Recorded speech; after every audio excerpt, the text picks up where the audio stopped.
ஹரே கிருஷ்ணா. ஓம் நமோ பகவத்தே வாசுதேவாய.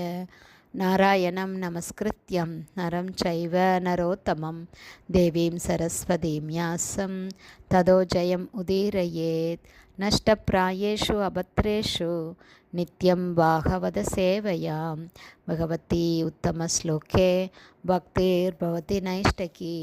முகம் கரோதி வாச்சாலம் பங்கும் லங்காய தேகிரிம் யத்கிருபா தமகம் வந்தே ஸ்ரீகுரும் தீனதாரிணம் பரமானந்த மாதவம் ஸ்ரீ சைத்தன்ய ஈஸ்வரம். ஹரே கிருஷ்ணா. ஸ்ரீமத் பாகவதம் ஸ்கந்தம் 10 அத்தியாயம் 2 கர்ப்பத்திலிருந்த பகவானுக்கு தேவர்களின் பிரார்த்தனை என்னும் தலைப்பில் ஸ்லோகம் 7.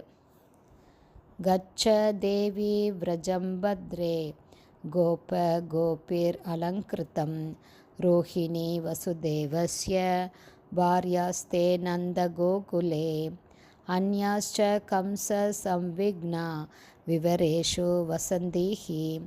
word by word meaning. கச்ச இப்போது செல், தேவி அகில லோகங்களிலாலும் பூஜிக்கப்படுபவளே, விரஜம் விரஜ பூமிக்கு அதாவது ஆயர்பாடிக்கு, பத்ரே ஜீவராசிகளுக்கு மங்களம் அருள்பவளே, கோபகோபி பசுக்களாலும் இடையர்களாலும் அலங்கிருதம் அலங்கரிக்கப்பட்டுள்ள ரோஹிணி, ரோஹிணி என்ற வசுதேவஸ்ய கிருஷ்ணரின் தந்தையான வசுதேவரின் பாரியா மனைவிகளில் ஒருத்தி, ஆஸ்தே வாழ்கிறார், நந்த கோகுலே கோகுலம் என்னும் நந்த மகாராஜனின் கிராமத்தில். கோடிக்கணக்கான பசுக்கள் பராமரிக்கப்படும் இடம் கோகுலம். அன்யாச்ச மற்றும் பிற மனைவிகளும் கம்ச சம்விக்னா கம்சனுக்கு அஞ்சி, விவரேஷு தனிமையான இடங்களில், வசந்தி வாழ்கின்றனர். ஹி உண்மையில். டிரான்ஸ்லேஷன். பகவான் ஸ்ரீ கிருஷ்ணர் யோக மாயைக்கு இவ்வாறு உத்தரவிட்டார். தேவி அகில லோகங்களாலும் பூஜிக்கப்படும் என் சக்தியே, அனைத்து ஜீவராசிகளுக்கும் மங்களம் அருளும் சுபாவம் கொண்டவளே, பல இடையர்களும் அவர்களது மனைவிகளும் வாழும் ஆயர்பாடிக்கு செல்.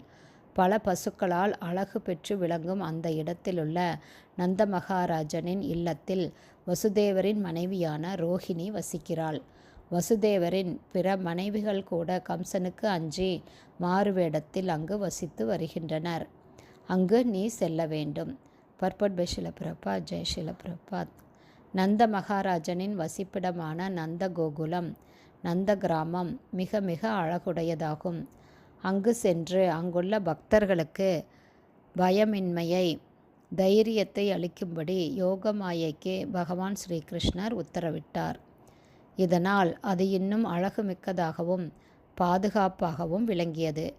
யோக மாயைக்கு இத்தகைய ஒரு சூழ்நிலையை உருவாக்கும் திறமை இருந்ததால் யோக மாயையை நந்த கோகுலத்திற்கு செல்லும்படி பகவான் ஸ்ரீகிருஷ்ணர் உத்தரவிட்டார்.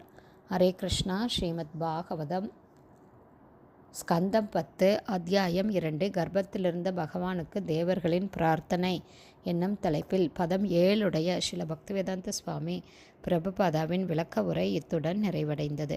ஹரே கிருஷ்ணா. ஸ்ரீல குருதேவுக்கு ஜெய். பிரபுபாதுக்கு ஜெய். ஹரி போல்.